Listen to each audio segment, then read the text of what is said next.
Start off with a mumble. Well, I guess we're starting off that way today. I was going to say we're going to start off with a quotation. Are you trying to find a bad sound for me now? Nope. No. Okay, that was. There we go. Francis Grimke. Did not sound like that.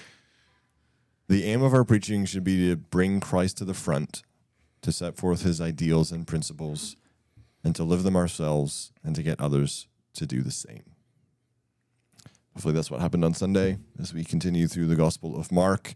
It was very encouraging to have a couple of people say, hey, we missed the sermon review last week because we didn't record one. We just actually ran out of time in our meeting last Monday.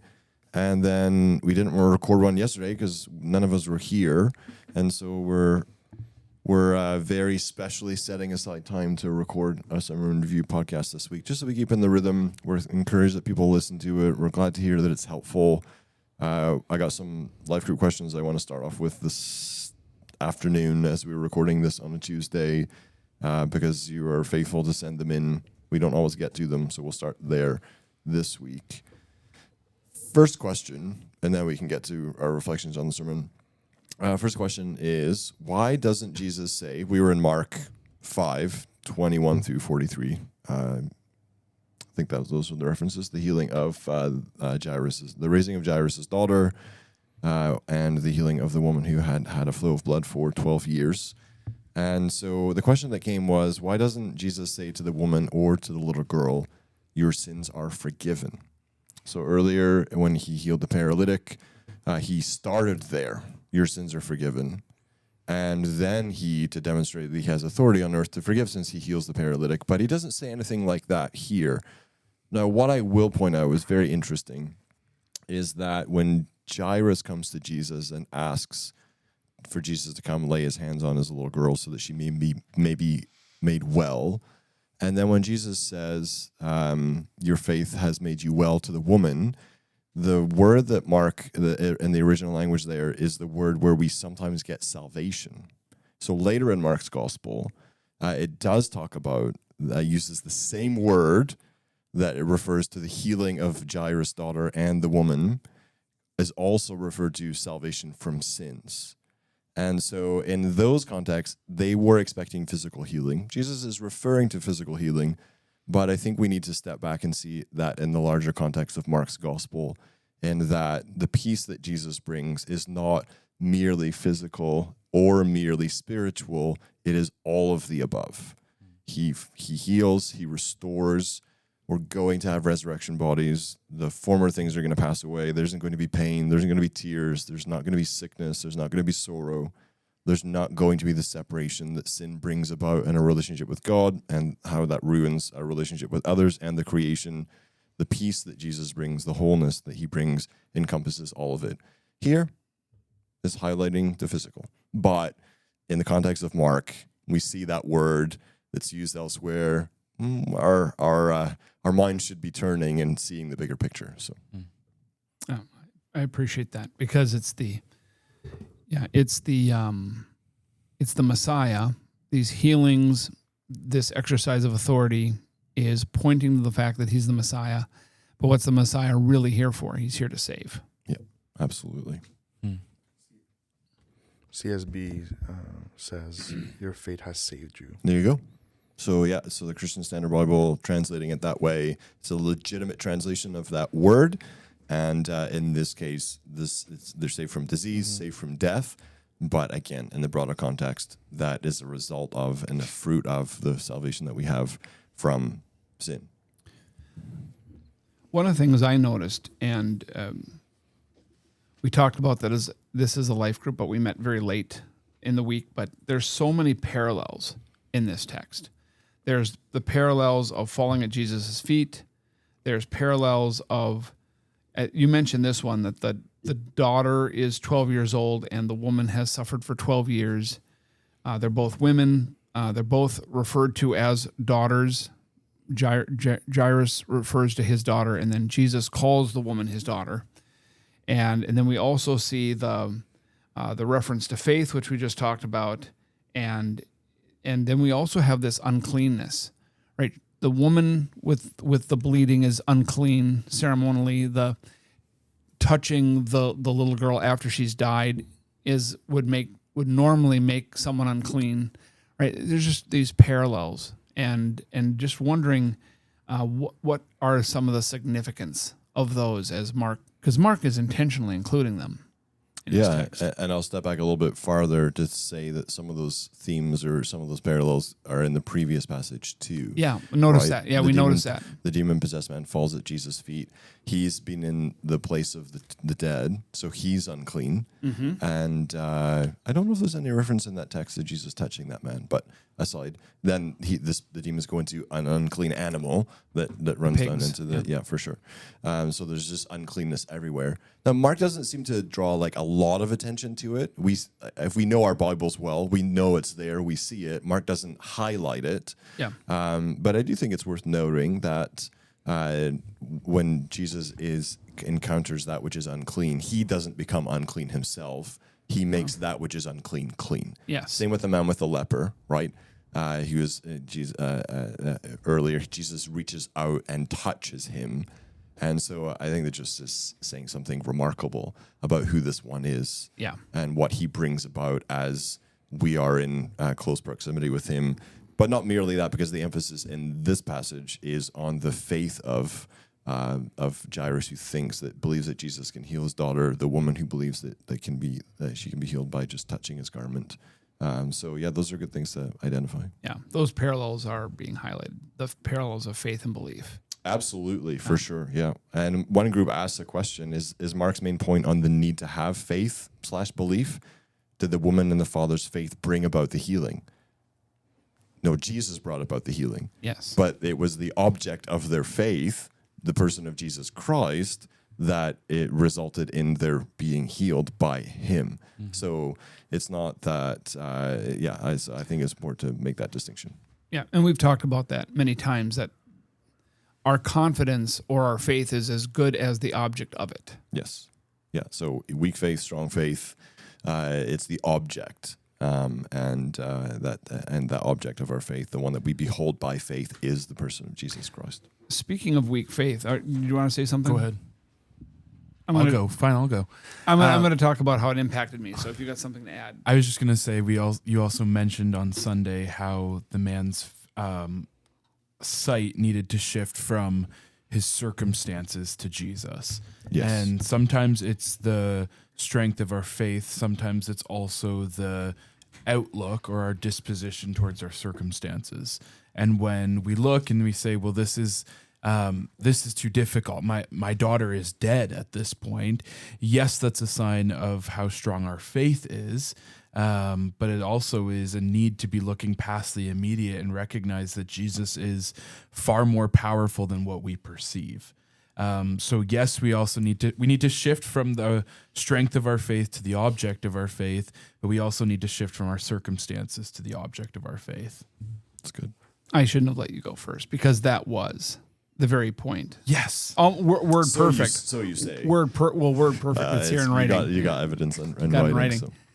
So I'm going to piggyback now on that, because I think that's excellent, because that's one of the things that impacted me. But what a kindness! Like you mentioned, talking about that word that's Jesus overhears, and it could mean overhearing or ignored or possibly disregarded, and but what a kindness for Jesus to hear this and know that Jairus's faith is shaken. Like, he wasn't expecting to have to believe Jesus for something like this. Correct. And what a kindness that Jesus just says, do not fear, just believe. Like, and just stay with me here. Don't get lost. And what a kindness that was for Jesus to do that for Jairus. And then for us, ultimately, as we read Mark's account. And the last thing I really rested on for myself is I am more desperate than I know. And I really think about, when we think of the desperation of Jairus and the desperation of this woman, I think it's easy to say that, well, they were really desperate. I'm not that desperate. So this sermon really isn't for me, but we are more desperate than we can imagine. And we see that with Jairus especially. Whether you acknowledge that or not, or feel that or not, I'll just sit and wait, because eventually you will. Yeah. You will get sick. You will die. People around you, that will happen to. You will get there, or you've been there, and so it really is inevitable that we will feel that at some point or another. I think the account of Jesus raising Lazarus is helpful in this case too, where Jesus sees the suffering and the pain that the people around him are going through, and Jesus weeps with them in that moment. And Jesus does so even though he knows that he is going to raise Lazarus from the dead. And so not only does Jesus doesn't have this expectation for us that you're just going to have to muster up the strength to believe me that this one's going to be okay. He meets us there. He sees the pain that we are going through, and his heart is for the sufferer, even though he knows that he is one day going to make this right. And so there is this immediate nature of Jesus meeting us in our suffering, and it works perfectly with the hope that he brings us in our suffering. And so we see Jesus weeping, but we also see Jesus's power. And if we can understand that in our suffering, then we can do the very same thing. We can push back fear and instead just believe when we understand who Jesus is in the midst of it. That's good. In John 9, there's a very strong term used to describe Jesus weeping. This isn't like quiet tears running down his face. Like, it's a very strong reaction. It's an ugly cry. Yeah, and it's sometimes like used for like horses who are like snorting and going into battle. Like, it's a very strong reaction, and it's just that and his holy reaction to the curse that is being experienced, and that's just very helpful to see. Which should tell us that way. Jesus isn't being flippant in this case in saying, don't fear, just believe. He understands the pain of this, but his power is more perfect than this situation. A couple more questions I'll throw out, and then if there's any other sort of personal application or reflections you want. Is there a theological or symbolic connection between the woman bleeding for 12 years and the 12-year-old girl? This is one group that's asking. Could the number 12 point to themes like restoration, healing, the 12 tribes of Israel, or future connections to the 12 disciples? What do you think? I don't think it's in the text, but You don't think it's in the text as a very important, accurate way to phrase it. Does Mark indicate that in any way in the text? You're saying no. I would agree with you. I think if there was a connection, he would have mentioned it. I think that's where it gets dangerous to get into numerology and with no kind of scripture reference to back it. I think it's just the way Mark writes and the way his style is, and just the Lord's providence and those things happening. But I don't think there's a... I'm just thinking about 12. What else is 12? There's a great question that I love that is used in Simeon Trust preaching workshops. Is there any biblical context or citations or allusions or historical connections to other books that the author is making? Mm-hmm. And that's very important. Is the author, human author, we know there's dual authorship because we believe it's inspired by the Spirit of God, but is there anything that the author is connecting to? And I just don't see it, which is why there was nothing mentioned about it in the sermon on Sunday, because I don't think Mark's doing anything there. I think it was a historical fact the woman had this flow of blood for 12 years, and it was a historical fact that Jairus' daughter was 12 years old, and Mark is just telling us both things. It's a good question in that you're wondering, is there more here that I should be seeing? That's a good instinct. Yep. But we should let the author help determine that. So, I think it can easily derail you from the point of the text. correct. As well. So. Yeah, for sure. Mhm. Any thoughts on why Jesus specifically instructed the girl be giving something to eat after she was raised? Is this practical? Again, another group. Is there some spiritual or symbolic meaning here? What does this show us about how God cares about our physical needs and physical body? Did this add, like, why is this there? Mark didn't need to include it, seemingly insignificant, but is there any significance to it? Any thoughts on that? Again, I don't think Mark is making any particular connections, but he does mention it, which in and of itself is an emphasis. And I think of Jesus eating after his resurrection to verify that he was in fact alive, a living being, and not just a phantom or a manifestation. And so perhaps that's the spiritual import of her eating. Otherwise, it might just be practical. Like, we're also amazed that she was raised from the dead, but this girl's hungry. So let's not forget that she's got real physical needs. Yeah. So, I mean, there could be a real demonstrable care there of who knows how long she's been on the sick bed, unable to eat. So give her something. There's still a need for that. She still continues to be a human being with, this isn't the, and I don't know what it's going to be like to eat or drink in the new heavens or new earth and how much we'll be requiring that for our sustenance, but this isn't the resurrected state for her. She needs to eat, but yes, this is also, she's not a ghost. Yeah. This is not a trick. This is give her something to eat and they will be able to touch and see and she'll, so. I think the other part of verse 43 is helpful in this too, given that Jesus is saying not to tell anyone about this. I think that's where what Kevin mentioned is helpful, that Jesus doesn't want this to go far and wide. Scholars would call this like the secrecy motif, but Jesus is proving that this girl is alive. And so even though it's not going to be broadcasted, Jesus is proving, he is proving in this moment, this girl is actually alive.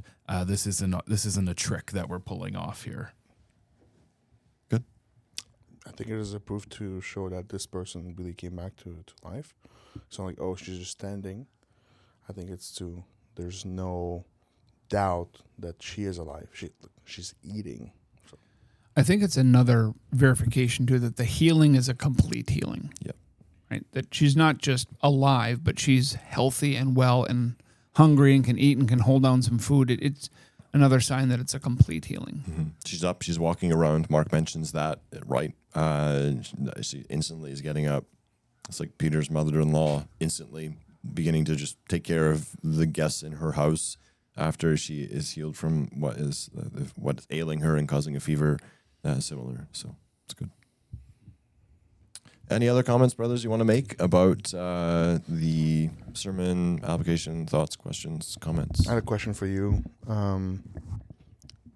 What is the biggest difference you see from preaching Exodus and Mark and like Jesus' ministry so up to the front? Like, how does that help you? Challenges? No, like, just is there? How do you feel about it? So back in the fall, there was a preaching lecture day at Heritage with Jonathan Pennington. I believe that's the brother's name, from Southern. And he made a comment about the preaching the Gospels. That's what the whole preaching lecture was on, was preaching the Gospels. So super helpful to go to. And he made a comment that like pasta to an Italian diet, like rice to an Asian meal, or the Gospels should be a staple like that in the life of the church. And so he's just commended regularly preaching through the Gospels. And I've reflected on that quite a bit since he said it, because I want to preach the whole counsel of God. We're to do that. But it made me rethink how often you put Gospels into that cycle, because that really, I mean, it's so much easier in a sense to make connections to Christ in the Gospels than it is in the book of Exodus. It can be done and it should be done, and I love to do it. I think there's great benefit in doing that. However, I think he may be onto something there, that more regularly you make that more front and center. Now, at the same time, in saying that, I don't want to, all scripture is breathed out by God. Jesus preached from the law, the Psalms, and the prophets on the road to Emmaus to tell everything that was told about himself. But we're given 4 Gospels. We weren't given 4 accounts of the Exodus. We weren't given 4 accounts of David. There's Kings and Chronicles, but we weren't given 4 accounts of the return from exile. Mm-hmm. But we have 4 accounts of the ministry, life, death, resurrection of Jesus Christ. There's something significant to that. So it is much easier, much more direct. And then for people to, just even the sort of some of the responses from this past Sunday, when people just get to hear directly the words coming out of his mouth and the actions of his hands and his heart and his, there really is something so very special to that I think people experience. That's been my observation with new Christians, seekers. Yeah. I think they can't miss it. They Right. can't miss Christ. Yeah. I feel like, sometimes I'm jealous of people that haven't watched like a show. You have the opportunity to watch it again, like for the first time. But then like when we rewatch something, it's like, oh, there's things I was missing. Oh, like after rewatching and things like that. That's how I feel right now, like sitting in the pew, listening to Jesus' ministry, and just it's just so encouraging to like, hey, there's so much depth to this. Like after years of being a Christian, years of listening about Jesus, it's just refreshing for the soul, uplifting, right? So just it pushes you to worship Christ more. So I think I've been encouraged personally to go through the Gospel of Mark, and I hear the people that never been to a church before, and hearing the way it affects them, and hearing them listening and being locked into the words. And I think it is special to see in the last 6 months we've been in.